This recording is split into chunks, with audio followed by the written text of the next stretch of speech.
So there's been like 3 years that have passed between the Basics EP and now the When Electric Night Falls. Save, you know, the Stay Up project was sort of like the Saluzis.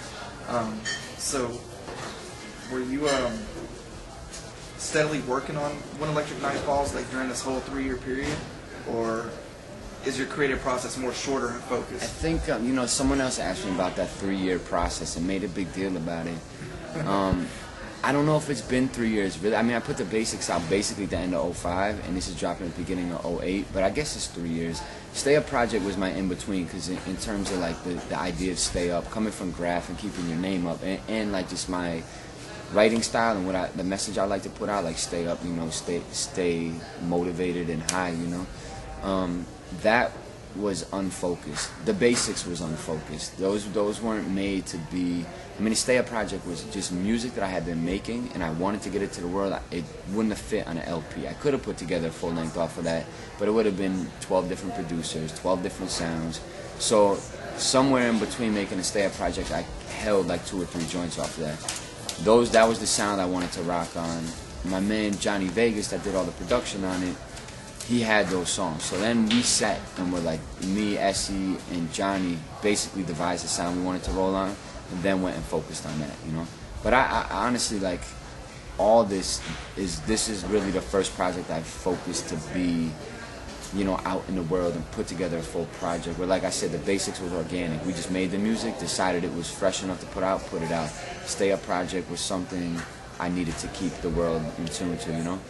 I also think hip-hop has this weird time thing that it's like put a record out, put a record out, put a record out, and the shit just gets watered down. And not to say that's not the move to keep putting music out that quick, but you gotta live to write music, you know. And in turn, I mean, I guess I had to live and just get it out. But I've learned not to rush, man. I'm just trying, like, to do it at my pace, you know, because nobody knows better than me how I gotta, like, pace myself, you know.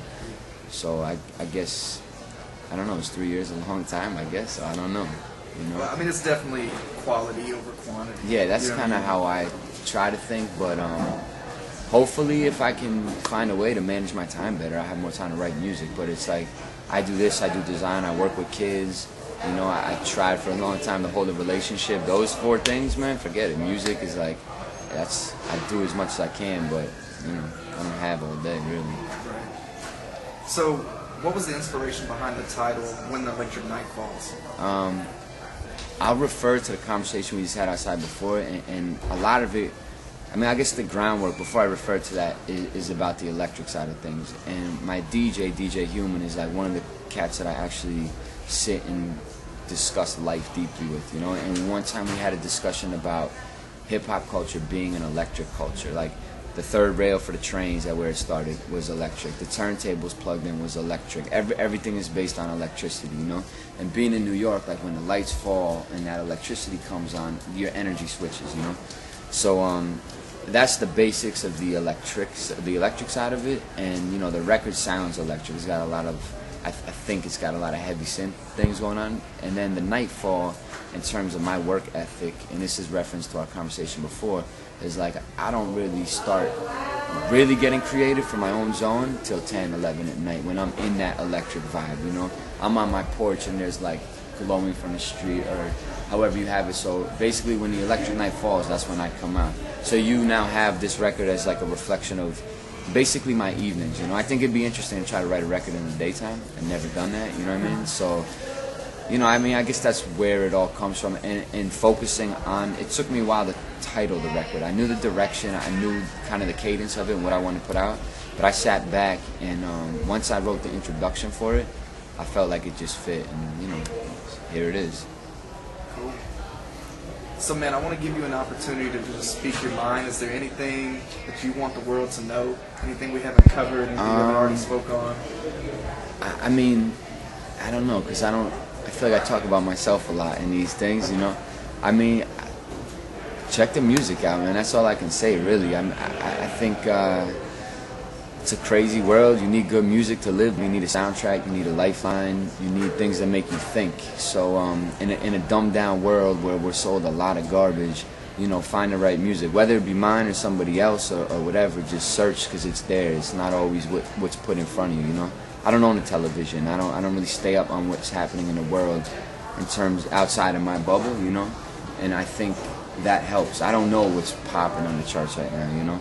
So for those, I guess, that are reading independent media and listening to independent music, stay on that and tell people about it, because that's where you're going to find the real reflection of life versus like the money reflection of life, you know. But I guess that would be, I mean, I got so much I could say, you know, like stay conscious. We could talk about politics for days, you know. I also, I guess my other thing would be give back to those people around you.